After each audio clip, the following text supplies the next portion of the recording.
काय आहे विषय, काय आहे बाळा? विषय आहे का सर? पार्लमेंट सेशन आम्ही बघा, बोलणार आहे अशी अफवा आहे.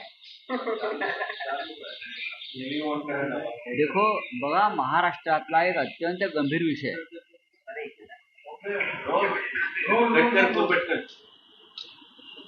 आपण दिल्लीतल्या विषयाकडे नंतर येऊ, पण आमच्या सारख्यांना अस्वस्थ करणारा एक विषय कालपासून मी पाहतोय. गडचिरोली जिल्ह्यामध्ये धानोरा गावात, गडचिरोली जिल्ह्यातल्या धानोरा गावामध्ये आश्रमशाळेमध्ये सर्पदंशाने 3 मुलींचा मृत्यू झाला. ही अत्यंत चिंताजनक आणि अस्वस्थ करणारी घटना आमच्यासाठी.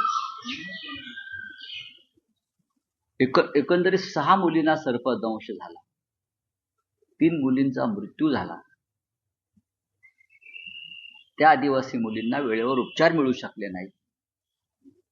त्यानंतर उरलेल्या 3 मुलींना घाईघाईने नागपूरला हलवण्यात आलं. आदिवासी पाड्यांवर आदिवासी आश्रमशाळांची अवस्था काय आहे याकडे राज्याचे मुख्यमंत्री देवेंद्र फडणवीस यांचं लक्ष आहे का? किंवा त्यांच्या खात्याचे जे आदिवासी मंत्री किंवा त्या विभागाचे पालकमंत्री ज्यांनी गडचिरोली जिल्हा दत्तक घेतला असे देवेंद्र फडणवीस, ते गडचिरोली जिल्ह्याला या देशातलं स्टील सिटी बनवायला निघाले. Steel city. आणि संपूर्ण गडचिरोली जिल्ह्यामध्ये पर्यावरणाचा ऱ्हास सुरू. खाणी ज्या दिलेल्या आहेत खाण मालकांना, उद्योजकांना, मोठ्या जिंदाल पासून असे अनेक जे भाजपचे मोठे देणगीदार आहेत, त्यांनी गडचिरोलीमधलं जंगल तोडलंय, गडचिरोलीमधल्या नद्या प्रदूषित केल्या, गडचिरोलीमधले डोंगर तोडले. त्याच्यामुळे जमीन जंगल हा ही जी घोषणा आहे आदिवासींची की आम्ही या जमीन जंगलचे मालक आहोत, तो आदिवासी विस्थापित झाला. आणि डोंगरावरचा वाघ, बिबळे, जंगली प्राणी, साप हे आदिवासींच्या घरात आणि शाळांमध्ये घुसून बळी घेत आहेत. तुम्ही नक्षलवाद संपवला म्हणताय गडचिरोलीचा, म्हणून आदिवासींचे मृत्यू थांबलेले नाहीयेत. ते अशा पद्धतीने आपण मारताय. कसला विकास करताय तुम्ही आदिवासींचा? उपचार मिळत नाहीत आदिवासींना साप चावल्यावर, विंचू चावल्यावर. आणि तुम्ही गडचिरोलीची स्टील सिटी करायला निघालेला 3 विद्यार्थिनींच्या मृत्यूनं जर या राज्यांचं सरकार हळहळलं नसेल, अस्वस्थ झालं नसेल, तर यासारखं निर्दयी सरकार नाही. विकासाच्या या राज्यातल्या सरकारी शाळा, जिल्हा परिषद शाळा यांची अवस्था जाऊन बघा. मी आश्रमशाळेविषयी बोलतोय आता. इथे आदिवासी राहतायत, जगतायत मुलं. काय त्यांना मिळत आहे तुमच्या विकासामुळं? तुम्हाला माहिती आहे का, त्या गडचिरोली जिल्ह्यामध्ये जो खाण उद्योग आहे, त्यांची जी वाहनं चालतायत, हजारो लाखो वाहनं जिथे चालतायत, त्या वाहनाखाली गेल्या वर्षभरामध्ये 150 आदिवासी चिरडून मेले आहेत. त्यांचा मृतदेह सुद्धा गायब केले जातात FIR नको म्हणून. रक्ताचं थरोळं साचतं गडचिरोलीच्या त्या रस्त्यांवर. एखादा आदिवासी कोणी आला, 5 मिनिटात ती बॉडी हलवली जाते आणि तिथे पाण्याचे फवारे मारून ते रक्त साफ केलं जातं. आणि पुरावा न असे 1500 लोक आतापर्यंत गेले. मध्यंतरी मला इथे येऊन ते काही लोक भेटले. मी आता जाणार. हा आकडा किती वर्षातला सांगताय? हा साधारण 1.5 ते 1 वर्षातला आकडा आहे. आणि याचा कुठेही ही नोंद ठेवत नाहीत जिल्ह्याचा कलेक्टर, खाण मालकांच्या दबावाखाली. त्यांना नुकसान भरपाई द्यावी लागेल म्हणून. 1500 लोक मेलेले आहेत. आम्ही उचलू. मुख्यमंत्री काय करतोय?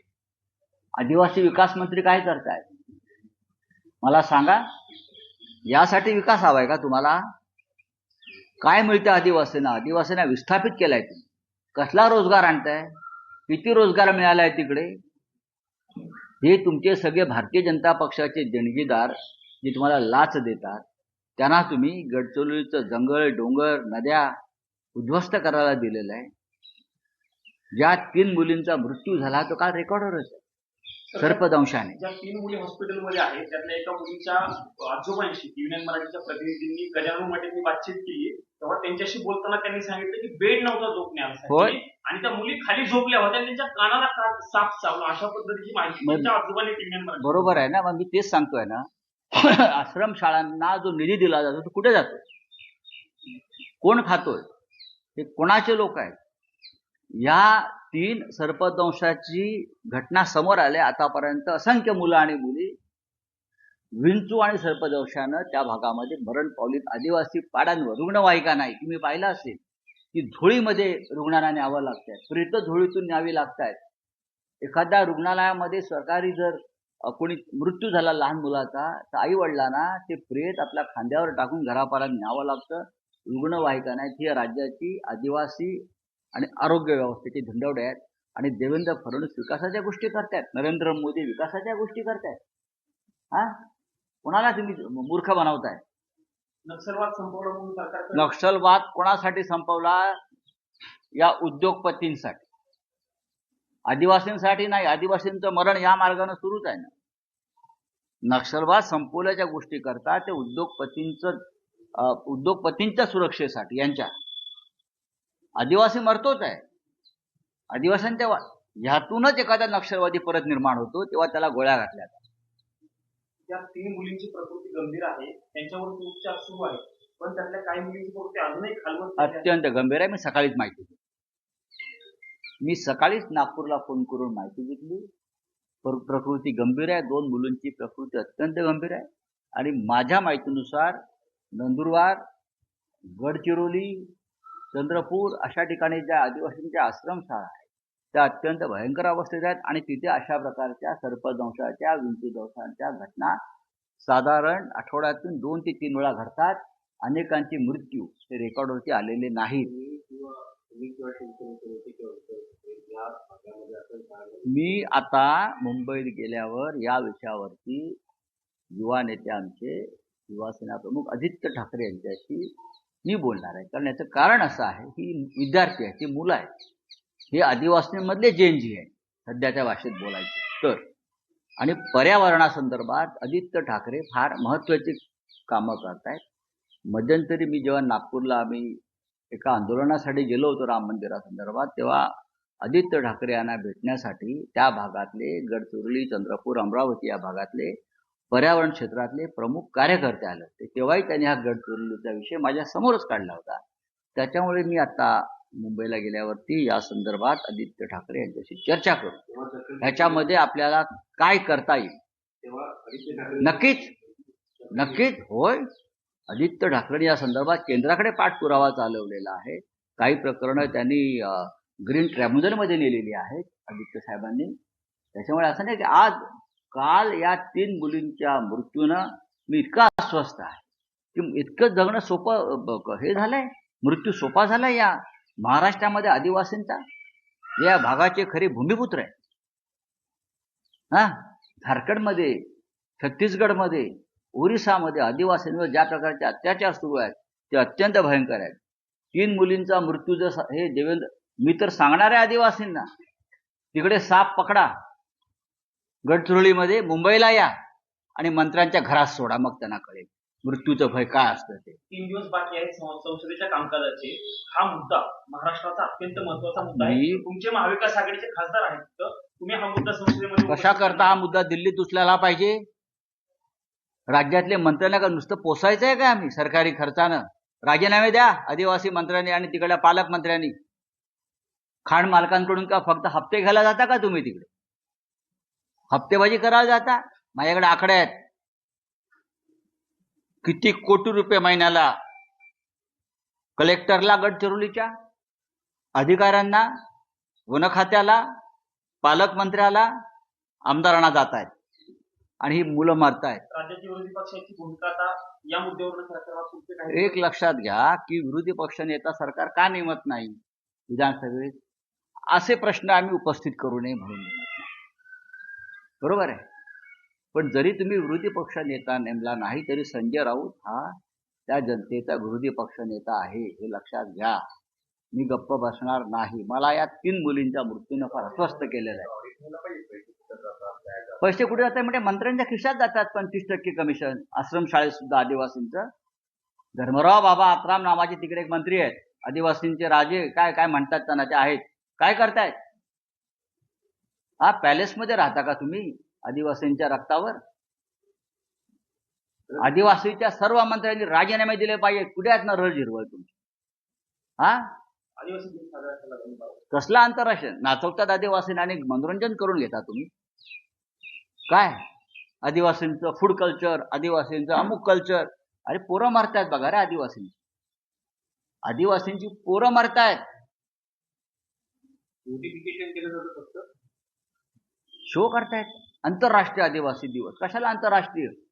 और महाराष्ट्राचा आदिवासी दिवस करा ना तुम्ही. काय चाललंय बघा. या सगळ्या आदिवासींना माझं आव्हान, मी बोलणार आहे, पकडा तिकडे साप आणि विंचू आणि सोडा यांच्या घरात. हे आंदोलन पाहिजे. सर अमित शहा वर्षावर सोडा साप, मग कशी यांची पोरं सैरावैरा धावतायत, मग त्यांना कळेल.